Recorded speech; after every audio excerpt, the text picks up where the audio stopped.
नमस्कार मैत्रिणींनो, माझ्या यूट्यूब चॅनलमध्ये सर्वांचे स्वागत आहे. तर मी आज तुम्हाला हातशेवायाबद्दल माहिती सांगणार आहे, थोडीशी रेसिपी. तर आपण इथं सोजी घेतलेली आहे आणि ती सोजीमध्ये आपण पाणी टाकत थोडं मळून घ्यायचं आहे. मळून घेते वेळेस एवढी काळजी घ्यायची आहे की पाणी जास्त टाकायचं नाही. थोडं थोडं पाणी बघत आपल्याला ॲड करायचं आहे, कारण की आपल्याला हे सोजीचं पीठ आहे ना, ते खूप घट्ट असं मळावं लागतं, कारण की ते परत पातळ व्हायला चालू होतं उन्हाळा असल्यामुळं. तर आपल्याला घट्ट तिंबून घ्यायचं आहे. घट्ट असं पूर्ण तिंबून घ्यायचं. तिंबून घेतल्यानंतर बघा, हे बघा असं घट्ट घ्यायचं.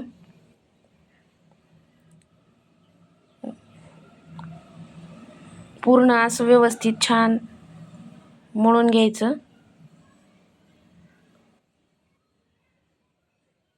बघा कसं काळजीपूर्वक पाणी लावत आहे, ते तसंच आपल्याला करायचं आहे. तुम्ही जसं सांगितले त्याप्रमाणे केलं तर तुमचं काहीही चुकणार नाही. बरोबर ते मेजरमेंटमध्ये सगळं असते, त्यामुळे थोडी जरी चुकी झाली तर आपलं ते व्यवस्थित होत नाही. पूर्ण तिंबून झाल्यानंतर आपल्याला एक सुती कापड घ्यायचं आहे. ते पाण्यामध्ये बुडवून त्याला पिळायचं आहे घट्ट.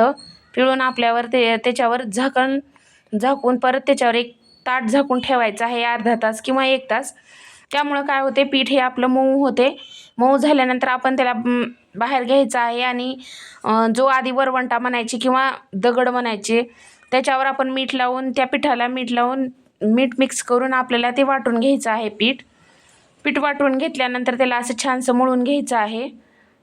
बघा असं हे दगडाने आपल्याला हे वाटून घ्यावं लागतं. तर मिठाचं प्रमाण कसं घ्यायचं, तर 1 किलो पीठ जर आपलं शेवायचं असेल तर त्यासाठी 1 मूठ मीठ घ्यायचं आहे. जरी तुम्हाला माप समजत नसले तर आपली काड्याची पेटी असते ना, त्याच्यामध्ये काड्या रिकाम्या करून त्या काडेपेटीनं सपाट असं 1 काड्याची पेटी तुम्ही मीठ घेऊ शकता. ते पण अंदाज बरोबर आहे, किंवा तुम्ही 1 मूठ पण 1 किलोला घेऊ शकता. तर मीठ इथं जास्त किंवा कमी नाही, बरोबर व्यवस्थित पडायला पाहिजे. तर हे पीठ कुटून घेतलेलं आहे. कुटून घेतल्यानंतर त्याला असं छान लांबट करून घ्यायचं आहे आणि त्याच्या बोट्या करून घ्यायच्या आहेत आपल्याला. बघा असं छान मळून घ्यायचं. मळून घेतल्यानंतर त्याला लांबट असं करून त्याच्या बोट्या करून घ्यायच्या आहेत आपल्याला. आणि त्याला बोट्या करते वेळेस आपल्याला तूप लावायचं आहे, कारण आम्ही इथे डालडा वापरत नाहीत, आम्ही चांगलं तूप वापरतो. डालड्याचा वास येतोय म्हणून आम्ही वापरत नाही, तर आम्ही चांगलं घरचं तूप आपण जसं खातो तसं तूप वापरत आहोत. तर अशा बोट्या करून घ्यायच्या आहेत आपल्या. सगळ्या जेवढं पीठ आहे आपलं 1 किलोचं, तसं अशा बोट्या करून घ्यायच्या आहेत. लहान मोठ्या तुम्हाला कसं करायचे तसं करू शकता, तसं काही नाही. तर आम्हाला अशा मोठ्याच बोट्या म्हणजे सवय असल्यामुळे आम्ही मोठ्या बोट्या करत आहोत. तुम्ही छोट्या पण करू शकता. सगळ्या ह्या बोट्या असं व्यवस्थित करून घ्यायच्या सगळ्या पूर्ण. तूप लावायचं हाताला आणि ते करून ठेवायचं. बघा असं व्यवस्थित जसं करते तसं व्हिडिओमध्ये पूर्ण व्यवस्थित करून घ्यायचं आहे.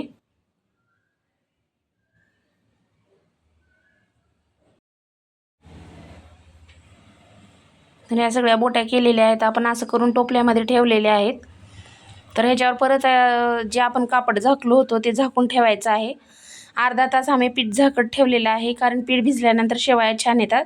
अर्ध्या तासानंतर परत आपण ताटामध्ये त्या बोट्या घ्यायच्या आहेत. घेतल्यानंतर त्याला अजून एकदा बारीक करून घ्यावं लागतं आपल्याला. आपल्याला किती घ्यायचे, 10 किंवा 5, 15, 20 आपण किती घेते, आपल्याला जेवढे होते तेवढे आपण घेऊ शकता, असं काही नाही. तर असं आहे, हे आता बारीक करून घ्यायचं आहे आपल्याला. बारीक करून आपण ताटात ठेवून घ्यायचं. ह्याच्यावर कपडा झाकूनच ठेवावं लागतं, कारण उघडे ठेवल्यानंतर ते वाळले जातात. कॉटनचा सुती कपड्यामध्ये आपल्याला हे झाकून ठेवायचं आहे. बघू शकता हे बघा, कारण मी तुम्हाला पूर्ण रेसिपी लाईव्हमध्ये दाखवत आहे, त्याच्यामध्ये कोणतंही मिस्टेक नाही. आम्ही जसं घरी हातशेवाया करतो तशाच आहेत हे, कारण आम्ही हे पीठ आमच्या इकडं सोजी हे रेडीमेड मिळते, आम्ही काही घरी केलेलं नाही, दुकानातून आणले. त्याच्यानंतर बारीक केल्यानंतर हे बघा असं वळावं लागते. वळल्यानंतर मी आणि माझी आई हातशेवाया करत आहोत. असं बारीक वळून घ्यायचं. पूर्ण बारीक तारायल्यानंतर झाकतच करायला लागतं. मला व्हिडिओ दाखवायचा आहे म्हणून आम्ही काढलेलं आहे. हे बघा पूर्ण झाल्यानंतर हे असं हातावर घ्यायचं, 2 काट्या ठेवून. बघू शकता, तुम्हाला लाईव्हमध्ये दाखवत आहेत. तर हे बघा हे असं सर्व जे बोटे आहेत आपण बारीक केलेले आहेत ते सर्व ह्या प्रमाणे हातावर घ्यायचं आहे आपल्याला. कोणाला हातशेवायाची माहिती असेल किंवा तुम्ही हातशेवाया करता किंवा तुम्हाला माहिती आहे तुमची पद्धत कशी आहे ती कमेंटमध्ये सांगू शकता. आणि हा व्हिडिओ खरंच आवडला असेल तर लाईक शेअर करा, सबस्क्राईब करा. आणि तुमच्या एका लाईकमुळं किंवा एका कमेंटमुळं आम्हाला उत्साह येतो व्हिडिओ करण्याचा. तर तुम्ही लाईक शेअर किंवा कमेंट केला तर आम्हाला खूप आनंद होईल. आणि तुम्हाला हातशेवायची खरंच काही तुमची पद्धत अजून काही माहिती असेल किंवा वेगळी असेल तर तुम्ही तेही सांगू शकता. किंवा तुमच्या इथं ह्या हातशेवायला काय म्हणतात ते पण सांगू शकता. आम्ही ह्याला हातशेवाया म्हणतो. बघा पूर्ण झालेले आहेत. आज सगळे प्रमाण आपण घेऊ शकतो. मी आणि माझी आई करत आहोत शेवाया पूर्ण हातावरच्या. तर तुम्हाला लाईव्ह दाखवण्याचं कारण हेच आहे की लाईव्ह पूर्ण शेवायची रेसिपी. तुम्हाला जरी अजून काही मिस्टेक झाली तर डिस्क्रिप्शन बॉक्समध्ये तुम्हाला पूर्ण माहिती मिळेल. मी तिथं पूर्ण रेसिपीचं लिहिणार आहे.